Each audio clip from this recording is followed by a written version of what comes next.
ओम नमः शिवाय। शिव महापुराण रुद्र संहिता सतीखंड अध्याय 2 कामनो जन्म। सूत पुराणीजी कहेवा लाग्या, हे नेमिचारण्यना निवासी ऋषिओ, ब्रह्माजीनी આવી વાણી સાંભળીને મુનિવર્ય નારદજી ફરીથી પાપનો નાશ કરનારી કથા પૂછવા લાગ્યા. નારદે કહ્યું, આપના મુખે શિવજીની આનંદદાયક કથા સાંભળી મને તૃપ્તિ થતી નથી. હે વિશ્વના રચયિતા, હું દિવ્ય સતી અને શિવજીનું ચરિત્ર ફરીથી સાંભળવા ઈચ્છું છું. સતીની ઉત્પત્તિ કેવી રીતે થઈ? મહાદેવે તેમને પત્ની રૂપે કેવી રીતે સ્વીકાર્યા? તેમાં તેઓ પ્રીતિવાળા કેમ થયા? દક્ષની કન્યા સતીએ પોતાના શરીર કેવી રીતે છોડ્યું તથા હિમવાનની કન્યા રૂપે તે કેવી રીતે આવ્યા? તેમની ઉગ્ર તપસ્યા, વિવાહ, કામદેવનો નાશ વગેરે કથા વિસ્તારપૂર્વક મને સંભળાવો. બ્રહ્માએ કહ્યું, હે મુનિરાજ, હવે પાર્વતી અને શિવનું પરમ ચરિત્ર સાંભળો. પ્રથમ શિવજી તો નિર્ગુણ, નિર્વિકલ્પ, રૂપ રહિત, શક્તિ રહિત, ચિમાંત્ર રૂપે હતા. પરંતુ પછી ઉમાને કારણે સગુણ અને શક્તિમાન થયા. જેમના ડાબા અંગમાંથી વિષ્ણુ અને જમણા અંગમાંથી બ્રહ્મા ઉત્પન્ન થયા. ત્યારથી સૃષ્ટિ કરતા બ્રહ્મા, પાલન કરતા વિષ્ણુ, લય કરતા રુદ્ર થયા. ત્યારથી આ પ્રમાણે શિવના 3 રૂપો થયા. હું તો આ ત્રણેય રૂપને ભજું છું. તેમની આરાધનાથી સુરાસુર સહિત મનુષ્ય વગેરેની સૃષ્ટિ કરવા લાગ્યો. મેં જ બધા પ્રજાપતિને ઉત્પન્ન કર્યા. મરીચી, અત્રિ, પુલહ, પુલત્સ્ય, અંગિરસ, કર્તુ, વશિષ્ઠ, નારદ, દક્ષ તથા ભૃગુને મેં જ ઉત્પન્ન કર્યા. તે જ સમયે મારા મનમાંથી એક સુંદર કન્યા ઉત્પન્ન થઈ. સાયંકાળની સંધ્યાના જેવી સુંદર, શુભ્રુ તથા મનોહર રૂપથી લોકોને તે મોહ પમાડતી. તેનું નામ સંધ્યા પડ્યું. ત્રણેય કાળમાં તેમજ ત્રણેય લોકમાં તે અજોડ હતી. તેને જોતા જ મારામાં મારા પુત્રો દક્ષાદિ તથા મરીચી વગેરેમાં શોક ઉત્પન્ન થયો. શોકવાળા મારા હૃદયમાંથી સુવર્ણ સમાન કાંતિયુક્ત મોટા વક્ષસ્થળ વાળો, ઉત્તમ નાસિકાથી યુક્ત સુંદર મુખ, ઉરુ, કટી તથા જંઘાવાળો, ભ્રમર સમાન કાળા બાણ વડે શોભાયમાન, પૂર્ણ ચંદ્રના જેવી ક્રાંતિથી શોભિત, રોમ રૂપ કમલથી શોભતો, શ્યામ મોનાની સદસ આકારવાળો, સ્થૂલ, નીલ તથા ઉત્તમ સુગંધવાળો, રક્તવર્ણવાળો, હાથ, પગ, મુખ, નેત્ર શોભાયમાન તેવી કમલ નેત્રથી શોભતો, 5 પુરુષ રૂપી આયુધવાળો એક પુરુષ ઉત્પન્ન થયો. તેણે પ્રણામ કરીને તે બોલ્યો, હે બ્રહ્મા, હું શું કરું? મને એવા કર્મમાં યોજો કે જેથી હું માન પ્રાપ્ત કરું. અભિમાનને યોગ્ય સ્થાનરૂપી મારી પત્ની છે. તે ત્રણેય લોકના ઈશ, જગતના પતિ તથા સૃષ્ટિ પિતા, મને મારું કાર્ય કહો. બ્રહ્મા કામના આ વચનો સાંભળી વિસ્મિત થયા. બ્રહ્માએ કામદેવને નજીક બોલાવ્યો. તેમણે કામદેવને કહ્યું, તમે આ તમારા રૂપ વડે તથા 5 પુષ્પોના બાણ વડે પુરુષ તથા સ્ત્રીઓને મોહ પમાડનારી સૃષ્ટિ રચો. તમારી પાસે કોઈ ઊભું રહી શકે નહીં. હું વાસુદેવ તથા શિવ પણ તમને વશ થઈશું.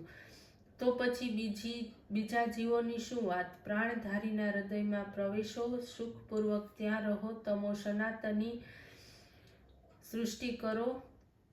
તમારા પુષ્પબાણ મનને આશ્ચર્ય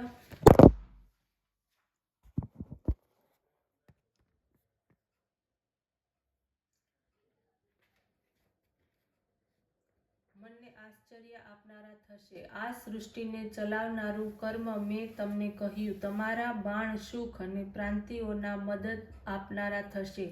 મારા પુત્રો પણ તમારું નામનું સ્મરણ કરશે. આમ કહી બ્રહ્માજી કમલાસન ઉપર મૌન બેસી ગયા. અધ્યાય 3 બ્રહ્માને કામનો શાપ. મુનિઓ અને બ્રહ્માના પુત્રો મરીચી વગેરે ઋષિઓએ કામદેવને માન આપ્યું, તેને સ્થાન આપ્યા. ઋષિઓએ કહ્યું કે મારા તેમજ બ્રહ્માના ચિત્તનું મંથન કર્યું, તેથી તમે મન્મથ નામે ઓળખાશો. સંસારમાં બધાથી સુંદર હોવાને કારણે તમને લોકો કામદેવ કહેશે. મનોહર હોવાથી મદન કહેવાશો.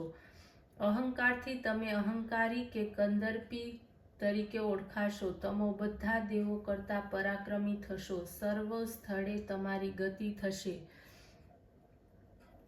પુરુષોત્તમ તથા પ્રજાના સ્વામી દક્ષ આપને યશેષ્ઠ સ્ત્રી આપશે, જેને બ્રહ્માજી ઉત્પન્ન કરી ચૂક્યા છે. તે બ્રહ્માના મનમાંથી જન્મી છે. તેનું નામ સંધ્યા છે. આ સમયે કામદેવ પુષ્પરૂપી 5 બાણ લઈ વિચાર કરવા લાગ્યો. રોચન, હર્ષણ, મોહન, શોષણ તથા મારણ આ 5 બાણ મુનિઓના ચિત્તને મોહ પમાડનાર છે. સનાતન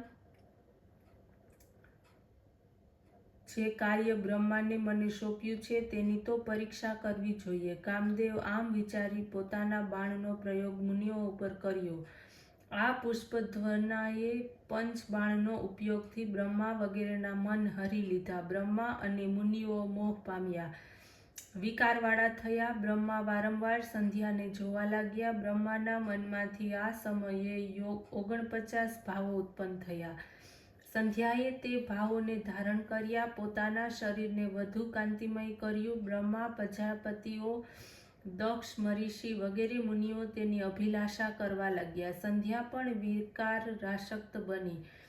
તે કટાક્ષ કરવા લાગી. કામદેવને પોતાના કાર્યની સફળતા દેખાઈ. ધર્મ પિતા અને ભાઈઓને પાપ બુદ્ધિ જોઈ ધર્મ શિવની સ્તુતિ કરવા લાગ્યો. શિવનું સ્મરણ કર્યું. હે દેવના દેવ, હે મહાદેવ, હે ધર્મના પાલક, આપને નમસ્કાર છે. શંભુ, સૃષ્ટિની સ્થિતિ તથા વિનાશને કરનાર આપ જ છો. હે પ્રભુ, આપ સત્ય, રજ, તમ ત્રણેય ગુણોથી રહિત છો. પ્રકૃતિથી પર છો. આ દુરસ્થ પાપમાંથી મારી રક્ષા કરો. મારા પિતા તથા ભાઈઓ પાપી બુદ્ધિવાળા થયા છે. ધર્મ જ્યારે સ્તુતિ કરતો હોય ત્યારે બ્રહ્મા શિવની પાસે ગયા. શિવે બ્રહ્માને જોયા. તે હસવા લાગ્યા. બ્રહ્મા લજ્જાવાળા થઈ નીચે જોવા લાગ્યા. શિવે બ્રહ્માને કહ્યું, કન્યાને જોઈ આપના મનમાં કેમ કામદેવ પ્રગટ થયો? આ વાત વેદ જાણનાર આપને યોગ્ય નથી. માતા, બહેન, ભાઈની સ્ત્રીની જેમ જ કન્યાને જાણવી. તેની તરફ ભૂલે ચૂકે પણ કુદ્રષ્ટિ કરવી નહીં. આપના જેવો પુરુષ જે વેદમુખ છે તે આ વાત ન સમજી શક્યો? સૂર્યનું દર્શન કરનાર દક્ષ, મરીચિ વગેરે ઋષિઓ કેમ સ્ત્રી લોલુપ થયા? તેમના આત્માને કામદેવે કેવી રીતે વિકારવાળો કરી દીધો? ધૈર્યને છોડી જે સંચળતાનો ભોગ બની કામદેવના બાણોથી ઘવાય છે તે સત્સંગને ધિક્કાર છે. ભગવાન શિવના વચનો સાંભળી બ્રહ્માને પરસેવો વળી ગયો. પરસેવાના બિંદુ ભૂમિ ઉપર પડ્યા. તેમાંથી અગ્નિસ્તાવાદી પિતૃઓ ઉત્પન્ન થયા. તેમની સંખ્યા 64,000ની હતી. તેમજ 86,000 બહિર્ષદ પિતૃઓ જન્મ્યા. દક્ષના શરીરમાંથી જે જળ નીચે પડ્યું તેમાંથી સર્વગુણ સંપન્ન એક કન્યા ઉત્પન્ન થઈ. મુનિઓના મનને પણ મોહ પમાડનાર સમર્થ આ કન્યાનું નામ રતિ પડ્યું. અત્રિ, પુલહ, પુલત્સ્ય, અંગિરસનું વીર્ય આ કન્યાને જોઈ સ્ખલિત થયું. તે ભૂમિ ઉપર પડ્યું. તેમાંથી પિતૃઓ જન્મ્યા. સોમપા, આજયપા, શુકાલી, હવિષ્માન અને કવહલવાન. નિર્દોષ સંધ્યાને ધર્મ કર્મપરાયણ શંભુની આજ્ઞાને પ્રાપ્ત કરી બ્રહ્મા લજ્જાવાળા બન્યા. કામદેવના ઉપર તેમનો ક્રોધ આવી ગયો. ભગવાન શંકર ત્યાંથી અંતર્ધ્યાન થઈ ગયા. બ્રહ્માનો ક્રોધ જોતા જ કામદેવે પોતાના બાણો ખેંચી લીધા. બ્રહ્મા અગ્નિની માફક ક્રોધાગ્નિમાં બળવા લાગ્યા. તેમણે તથા મરીચિ વગેરે ઋષિઓએ કામદેવને શાપ આપતા કહ્યું, જા, તું શિવજીના બાણથી ભસ્મ થઈ જઈશ. આ સાંભળી રતિપતિ કામદેવ બ્રહ્માના પગમાં પડ્યો. કામદેવ કહેવા લાગ્યો, મને આવો કઠિન શાપ શા માટે આપ્યો? મેં તમારું શું બગાડ્યું છે? આપ ન્યાયને અનુસરનારા છો. આજે જે કહ્યું હતું તેની જ મેં તો પરીક્ષા કરી છે. તમે જ કહ્યું હતું કે બ્રહ્મા, વિષ્ણુ અને શિવ તારે વશ છે. હે જગત પિતા, હું નિરપરાધ છું. બ્રહ્માએ તેને કહ્યું, આ સંધ્યા મારી કન્યા છે. એને તમે કાયમી લક્ષ્ય બનાવી છે.